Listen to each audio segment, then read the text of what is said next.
आज आप सुने हरतालिका तीज व्रत कथा।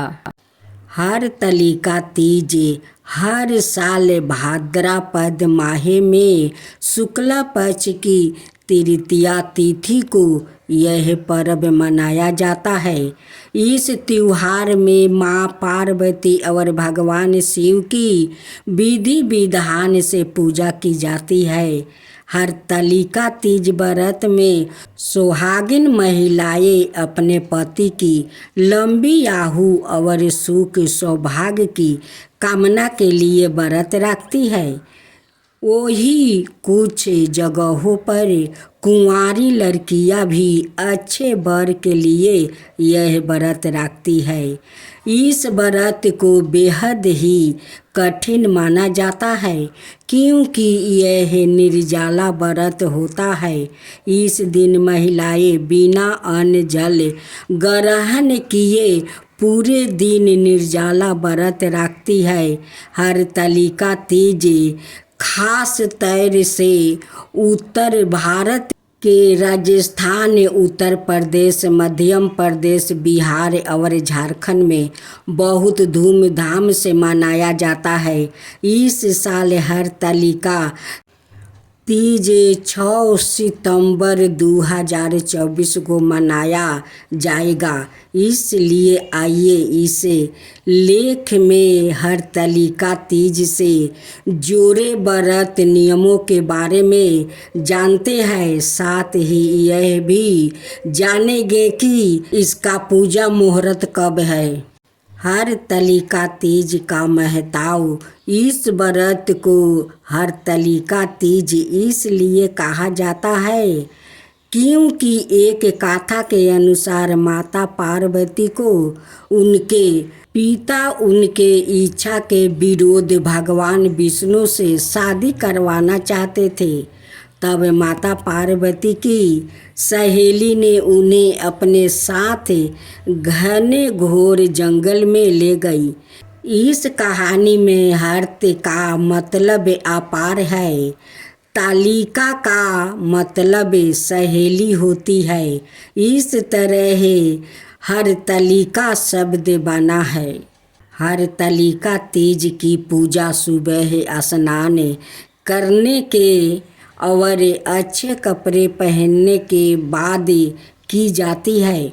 सुबह का समय पूजा के लिए सबसे अच्छा माना जाता है, लेकिन अगर किसी कारणवश सुबह पूजा ना हो पाए तो प्रदोष काल में भी पूजा की जा सकती है।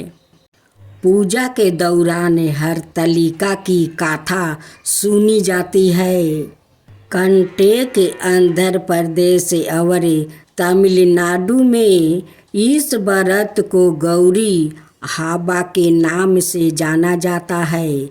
वहाँ महिलाएं सुखी वैवाहिक जीवन की आशीर्वाद पाने के लिए सवेरे गौरी व्रत करती है। एक बार भगवान शिव ने पार्वती जी को उनके पूर्व जन्म का स्मरण कराने के उद्देश्य से इस व्रत के महात्म्य की कथा कहा था। श्री भोले शंकर बोले, हे गौरी, पर्वतराज हिमालय पर स्थित गंगा के तट पर तुमने अपनी बाल्यावस्था में 12 वर्ष तक अधोमुखी होकर घोर तप किया था। इतनी अवधि तुमने अन्न ना खाकर पेड़ों के सूखे पत्तों चबाकर व्यतीत किया। माघ की विकराल शीतलता में तुमने निरंतर जल में प्रवेश करके तप किया है। वैशाख की जल देने वाली गर्मी में तुमने पंच अग्नि से शरीर को तपाया है। श्रावण की मूसलाधार वर्षा में खुले आसमान के नीचे बिना अन्न जल ग्रहण किए समय व्यतीत किया है। तुम्हारे पिता तुम्हारी कष्ट साधाए तपस्या को देखकर बड़े दुखी होते थे। उन्होंने 12 कैलेश होता था। तब एक दिन तुम्हारी तपस्या और पिता के कैलेश को देखकर नारद जी तुम्हारे घर पधारे। तुम्हारे पिता ने हृदय से अतिथि आदर सम्मान करके उनके आने का कारण पूछा। नारद जी ने कहा, गिरिराज, मैं भगवान विष्णु के भेजने पर यहाँ उपस्थित हुआ हूँ। आपकी कन्या ने 12 कठोर तप किया है। इससे प्रसन्न होकर वो आपकी सुपुत्री से विवाह करना चाहते हैं। इस संदर्भ में आपकी राय जानना चाहता हूँ। नारद जी की बात सुनकर गिरिराज गद हो उठे। उनके तो जैसे सारे कैलेश ही दूर हो गया हो। प्रसन्न चित्त होकर वो बोले, श्रीमान, यदि सवाए विष्णु मेरी कन्या का वरण करना चाहते हैं तो भला मुझे क्या आपत्ति हो सकती है। वो तो साक्षात ब्रह्मा है। हे महर्षि, यह तो हर पिता की इच्छा होती है कि उसकी पुत्री सुख संपदा से युक्त पति के घर ही लक्ष्मी बने। पिता की शर्त काता पुत्री पिता के घर से अधिक सुख रहे। तुम्हारे पिता की सभी कीर्ति पाकर नारद जी विष्णु के पास गए और उनसे तुम्हारे विवाह के निश्चित होने का समाचार सुनाया।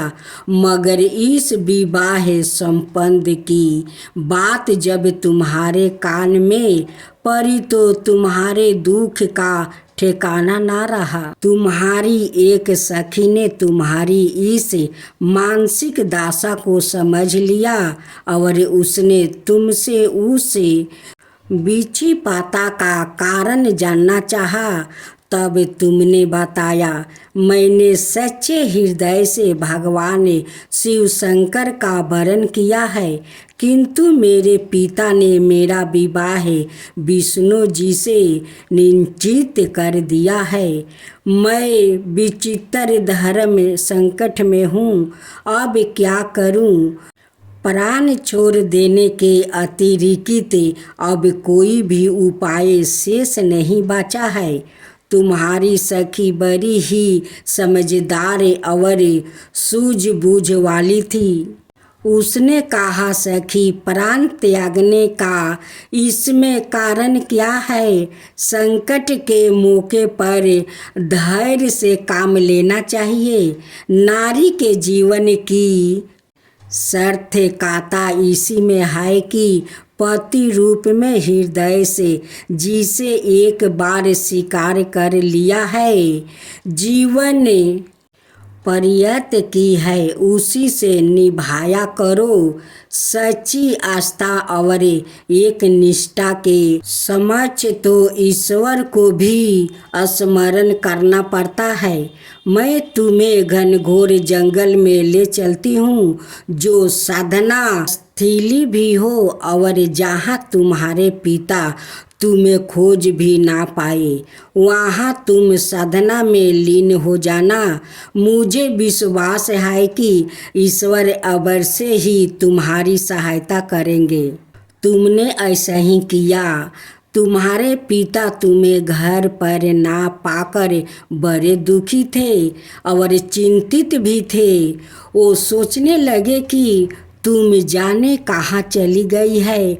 मैं विष्णु जी से उसका विवाह करने का प्रण कर चुका हूँ। यदि भगवान विष्णु बारात लेकर आ गए और कन्या घर पर ना हुई तो बड़ा अपमान होगा। मैं तो कहीं मुंह दिखाने के योग भी नहीं रहूँगा। यही सब सोचकर गिरिराज ने जोर शोर से तुम्हारी खोज शुरू करवा दिया। इधर तुम्हारी खोज होती रही और उधर तुम अपनी सखी के साथ नदी के तट पर एक गुफा में मेरी आराधना में लीन थी। भाद्रपद शुक्ला तिथि को अस्ते निछतर था। उस दिन तुमने रेत के शिवलिंग का निर्माण करके व्रत किया। रात भर मेरी स्तुति के गीत गाकर जागी। तुम्हारी इस कष्ट साधना तपस्या के प्रभाव से मेरा आसन डोलने लगा। मेरी समाधि टूट गई। मैं तुरंत तुम्हारे समक्ष जा पहुंचा और तुम्हारी तपस्या से प्रसन्न होकर तुमसे वर मांगने के लिए कहा। तब अपनी तपस्या के फल स्वरूप मुझे अपने समक्ष पाकर तुमने कहा, मैं हृदय से आपको पति के रूप में वरण कर चुकी हूँ। यदि आप चुपचाप मेरी तपस्या से प्रसन्न होकर आप यहाँ पधारे हैं तो मुझे अपनी अर्धांगिनी के रूप में स्वीकार कर लीजिए। तब मैं स्तुति कह कर कैलाश पर्वत पर लौट आया। परात होते ही तुमने पूजा की। समस्त समग्रही को नदी में प्रवाहित करके अपनी सहेली सहित व्रत का पारण किया। उसी समय अपने मित्र बंधु और दरबारियों सहित गिरजाराज तुम्हें खोजते खोजते वहाँ आ पहुँचे और तुम्हारी इस कष्ट साधना तपस्या का कारण और उद्देश्य पूछा। उस समय तुम्हारी दशा को देखकर गिरजराज अधिक दुखी हुए और पीड़ा के कारण उनके आँखों में आंसू उमड़ आया था। तुमने उनके आंसू पोंछते हुए विनम्र स्वर में कहा, पिताजी, मैंने अपने जीवन का अधिकांश समय कठोर तपस्या में बिताया है। मेरी इस तपस्या का उद्देश्य केवल यही था कि मैं महादेव को पति के रूप में पाना चाहती थी। आज मैं अपनी तपस्या की कसौटी पर खरी उतर चुकी हूँ। आप क्यों विष्णु जी से मेरा विवाह करने का निर्णय ले चुके थे, इसलिए मैं अपने आराध्या की खोज में घर छोड़कर चली आई। अब मैं आपके साथ इसी शर्त पर घर जाऊंगी कि आप मेरा विवाह विष्णु जी से ना करके महादेव जी से कराएंगे। गिरिराज मान गया और तुम्हें घर ले गए। कुछ समय के पश्चात शास्त्रागत विधि विधान पूर्वक उन्होंने हम दोनों को विवाह सूत्र में बंधवा दिया। हे पार्वती, भाद्रपद की शुक्ला तृतीया को तुमने मेरी आराधना करके जो व्रत किया था उसी के फल स्वरूप मेरा तुमसे विवाह हो सका है। इसका महत्व यह है कि मैं व्रत को करने वाली कुंवारियों को मनोवांछित फल देता हूँ। इसलिए सौभाग्य की इच्छा करने वाली प्रत्येक युक्ति को यह व्रत पूरी एक निष्ठा और आस्था से करना चाहिए। तो बोले शिव पार्वती की जय हो, शिव पार्वती की जय हो। जय शिवा ओमकारा, प्रभु हरे शिवा ओमकारा। ब्रह्मा विष्णु सदा शिव अर्धंगिनी धारा। ओम जय शिवा ओमकारा। एकानन चतुरानन पंचानन राजे। शिव पंचानन राजे। पास में विषवाहन साजे। ओम जय शिवा ओमकारा। दो भुज चार चतुर भुज दस भुज अति सोहे। तीनों रूप निरखता त्रिभुवन जन मोहे। ओम जय शिवा ओमकारा। अक्षर माला बने माला मंदी माला तारी। चंदन मृग मद सोहे बोले सुभिकारी। ओम जय शिवा ओमकारा। श्वेतांबर पीतांबर गंबर अंगे। सनकादिक बरे मादिकी भूतादिकी संगे। ओम जय शिवा ओमकारा। करके मध्यम कमंडल चक्र त्रिशूल धरता। जग करता जग भरता जग पालन करता। ओम जय शिवा ओमकारा। ब्रह्मा विष्णु सदा शिव जानते अविवेका। प्राण बचर के मध्यम यहे तीनों एका। ओम जय शिवा ओमकारा। तिरगुण शिव जी के आरती जो कोई नर गावे। शिवा जो कोई नर गावे। कहत शिवानंद स्वामी मन भजत शिवानंद स्वामी।